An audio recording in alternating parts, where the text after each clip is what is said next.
नमस्कार, जय हिंद सभी साथियों को। प्यारे स्टूडेंटों, आज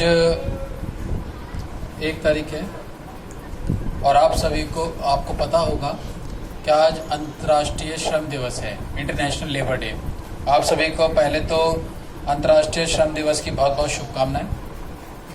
आज हमारा टॉपिक है BHIC 132 का चालुक्य,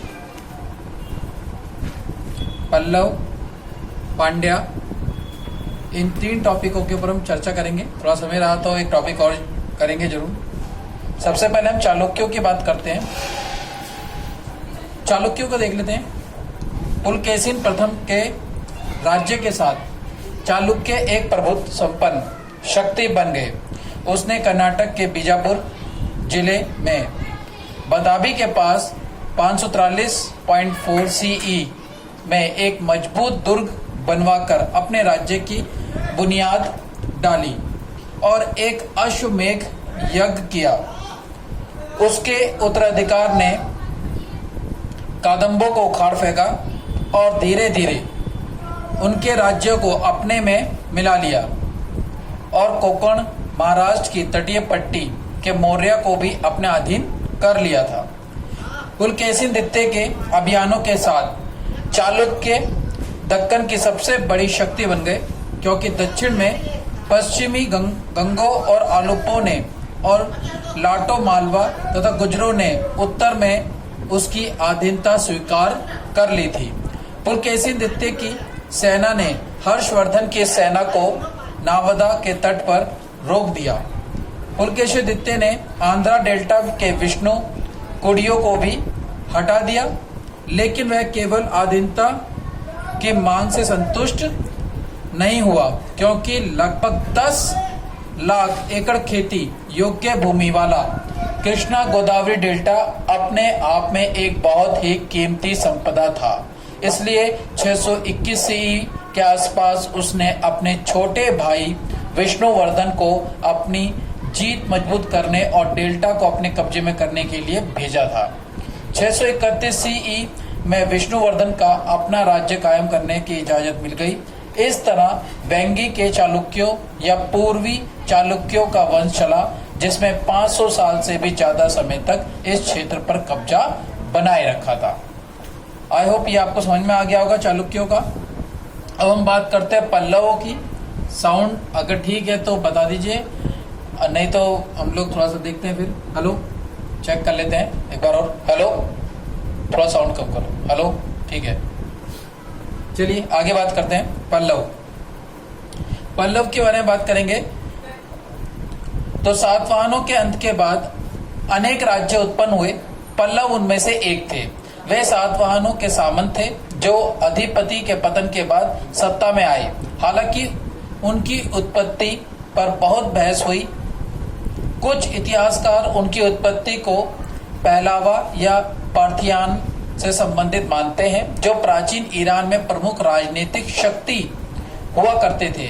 उन्होंने 247 BCE से 224 CE तक राज्य किया, जबकि कुछ का ये मानना है कि उनकी उत्पत्ति अपने देश में हुई है, न कि विदेशों में। उनके अनुसार वे स्वदेशी जनजाति कबीले के हो सकते हैं या एक जाति, या ये कहा जाता है कि उनका संबंध वाकाटक कुल से था। दूसरा सिद्धांत वैवाहिक गठबंधन के भूमिका की ओर प्रकाश डालता है, जो उनकी उत्पत्ति को समझाता है और प्रतिपादित करता है वैज्ञानिक गठबंधन के जरिए। पश्चिमी क्षेत्रपों के एक पहलावा मंत्री ने कांची की गद्दी प्राप्त की और उसने शिवास्कंद्रा नागा सातकर्णी की बेटी से विवाह किया। कुछ लोग मानते हैं कि चोल राजकुमार और मरियम की नाग कुमारी राजकुमारी के उत्तराधिकारी थे। उनके राजनीतिक इतिहास को समझने के उद्देश्य से उनके शासन को विभाजित किया जा सकता है और 2 मुख्य भागों में अध्ययन किया जा सकता है, पूर्व पल्लव और शाही या उत्तर पल्लव। पल्लवों ने टोडाई मंडप में खोए हुए राजनीतिक महत्व को पुनः प्राप्त करने में सफलता प्राप्त की। जब सिंह विष्णु 575 से 590 सीई ने कालंबो को हराया और इस तरह छठी शताब्दी सीई में शाही पल्लवों का शासन शुरू हुआ, उसने चोल और पांड्य के विरुद्ध भी युद्ध लड़े।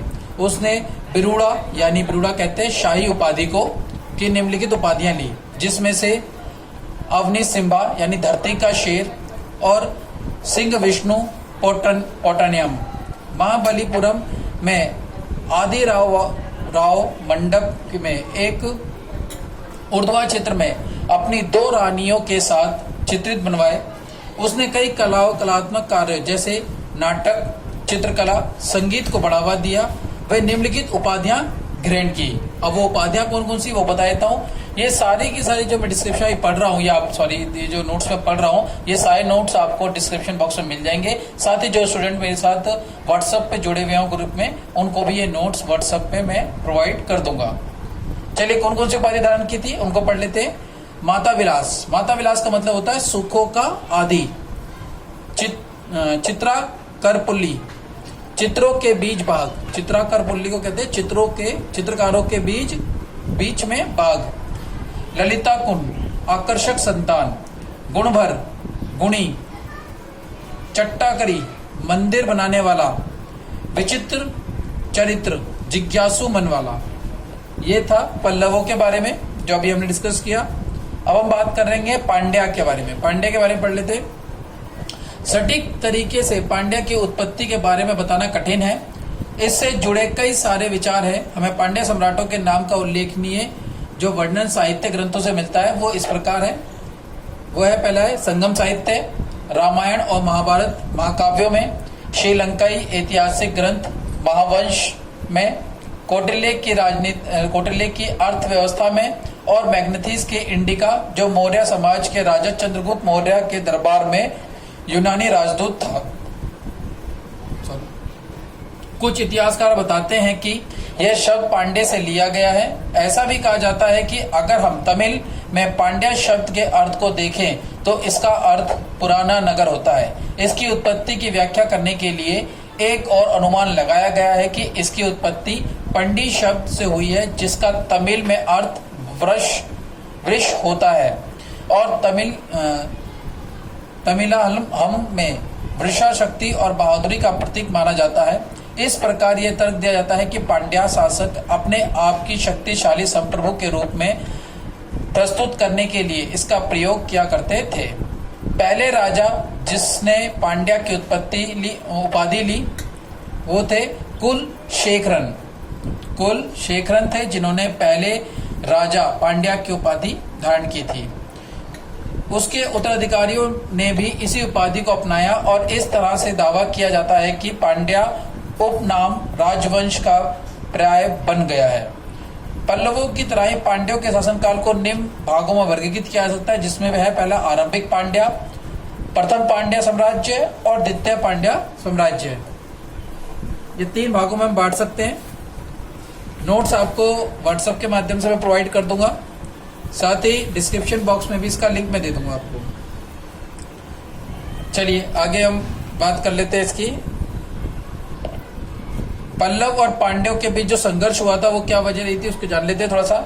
संघर्ष और गठबंधन शासकों की राजनीतिक महत्वाकांक्षा के परिणाम थे, जिसके जरिए शासक अपनी सरकारों के उच्च क्रियाकलाप के लिए ज्यादा से ज्यादा संसाधन प्राप्त क्या करते थे। वातापी के चालुक्यों और कांची के पल्लव लगातार एक दूसरे से युद्ध करते थे। पल्लव शासक महेंद्र वर्मन प्रथम ने पल्लव वंश के क्षेत्र को उत्तर से कृष्णा नदी तक विस्तार किया।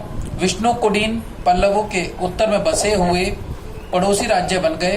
पुलकेशिन द्वितीय ने विष्णुकुडीन को हराया और विष्णुकुडीन के राज्य क्षेत्र को चालुक्य वंश का हिस्सा बना लिया। चालुक्य राजा ने अपने भाई कुंजा विष्णुवर्धन को जीते हुए क्षेत्र का वायसराय नियुक्त किया। बाद में विष्णुवर्धन ने पूर्वी चालुक्य वंश यानी वेंगी के चालुक्य राज्य की स्थापना की। विष्णुकुडीन के पतन के साथ चालुक्य उत्तर की ओर पल्लवों का पड़ोसी क्षेत्र बन गया। इस तरह महेंद्र वामन प्रथम और पुलकेशिन द्वितीय की विस्तार करने वाली नीतियों ने दोनों को युद्ध क्षेत्र में एक दूसरे के सामने लाकर खड़ा कर दिया। इससे दोनों वंशों के बीच निरंतर संघर्ष को जन्म दिया। तीसरा महत्वपूर्ण वंश जो वेंगी घाटी में मुदेर वंशों के बीच निरंतर संघर्षों को जन्म दिया।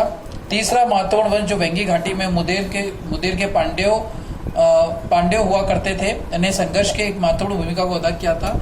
ये तीनों राजनीतिक शक्तियां समकालीन हुआ करती थी और लगभग एक ही समय पर प्रसिद्धि प्राप्त कर सके।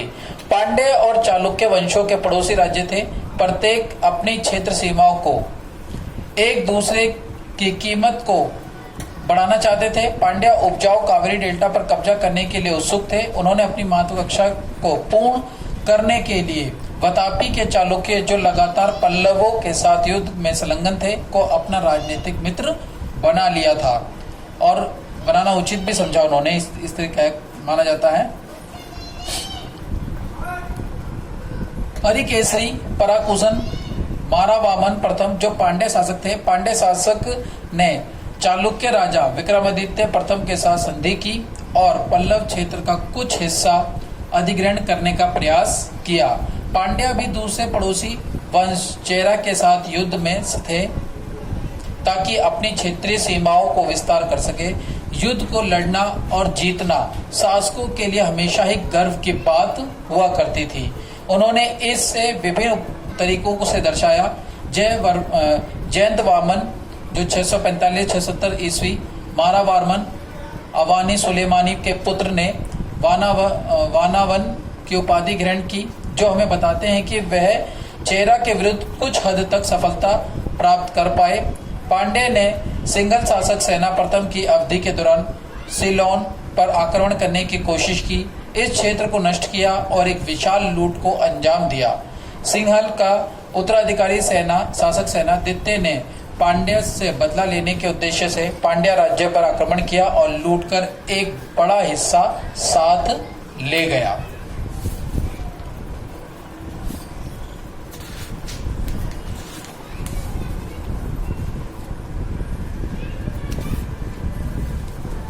हमने पढ़ा चालुक्य, पल्लव और पांड्या। मैंने कहा थोड़ा टाइम मिलेगा तो अभी हमें एक लास्ट टॉपिक है हमारा कलचुरी, उस पर भी हम डिस्कस कर लेते हैं, फिर ये पूरा का पूरा टॉपिक हमारा खत्म हो जाएगा। चलिए बात कर लेते हैं हम इसकी। अब हम कलचुरी वंश के राजनीतिक इतिहास के बारे में जानने की कोशिश करते हैं। देखते हैं क्या है इसमें। इनको हैयांस के नाम से भी जाना जाता है। कलचुरी के इतिहास की उत्पत्ति बहुत स्पष्ट नहीं है। वह क्षेत्रीय जनजाति से संबंध रखते थे। इनका उल्लेख महाकाव्यों और पुराणों में मिलता है। महाशिमती के प्रारंभिक कलचुरियों का उदय वर्तमान गुजरात, जो आज के टाइम में जिसे हम गुजरात कहते हैं, मध्य प्रदेश और महाराष्ट्र में हुआ था। इस वंश के महत्वपूर्ण शासक थे कृष्णराज, शंकरगण और बुद्धराज। ये तीन इसके प्रतापी राजा हुआ करते थे। उन्होंने 550 से 620 ईस्वी तक शासन किया। शुरुआती कलचुरियों को अपने पड़ोसी राज्यों वतापी के चालुक्य और वल्लभी के मैत्रकों के कारण कठिनाइयों का सामना करना पड़ा।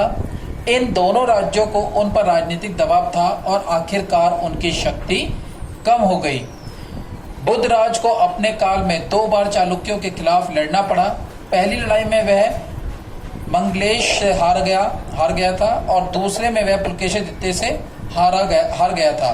इन पराजयों ने हालांकि कलचुरियों को कमजोर कर दिया गया था, फिर भी वे जीवित रहे। पूर्वी और पश्चिमी चालुक्यों के साथ उनके वैवाहिक संबंध थे। 9वीं शताब्दी तक हम कलचुरी की अनेक सब वार्षिक शाखाओं से अवगत हुए। इनमें से प्रमुख थे चैंदी के कलचुरी, जिसे त्रिपुरी के कलचुरियों के रूप में भी जाना जाता है, और दक्कन के कलचुरी। कलचुरियों की कुछ अन्य शाखाएं भी थी, जिसे हम कहते हैं स्तनपुरा के कलचुरी, दक्षिण कौशल के कलचुरी, गोरखपुर के कलचुरी और रायपुर के कलचुरी आदि। ये इनकी शाखाएं थी। रतनपुर के कलचुरी राजवंश की प्रथम के एक पुत्र चैंदी का कलचुरी शासन द्वारा की गई थी। प्रारंभ में यह चैंदी के कलचुरियों के अधीन था। 12वीं शताब्दी में ज्वलन देव प्रथम के अंतर्गत यह स्वतंत्र हो गया। उन्होंने शाही उपाधि धारण की। धर्म महाराधिराज की उपाधि उन्होंने धारण की थी। परमेश्वर की उपाधि धारण की थी इन्होंने। रतनपुर के कलचुरी ने दक्षिण कौशल पर विजय प्राप्त की। बाद में रतनपुर कलचुरी से एक और शाखा उत्पन्न हुई, इसे रायपुर के कलचुरी के रूप में जाना गया था। ये टोटल हमारा इसके बारे में हमने पढ़ा।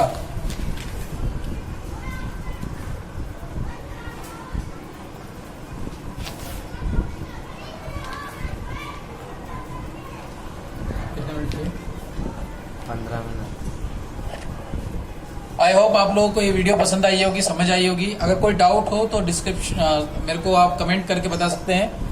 वीडियो को अगर कोई दिक्कत होगी तो और इम्प्रूव करने की कोशिश करेंगे। ये नोट्स मैंने पूरा पढ़ा, आप इसे रिवाइंड करके वीडियो को अगर 1-2 बार देख लेंगे तो आपको समझ में आ जाएगा। उसके बाद आप ये नोट्स मेरा पढ़ लीजिएगा। नोट्स डिस्क्रिप्शन बॉक्स में मिल जाएगा आपको। साथ ही जो ग्रुप में व्हाट्सएप में जुड़े हुए हैं उन लोगों को ये पूरा का पूरा नोट्स व्हाट्सएप ग्रुप पे मैं शेयर कर दूंगा। घर में रहिए, सेफ रहिए। जय हिंद, जय भारत।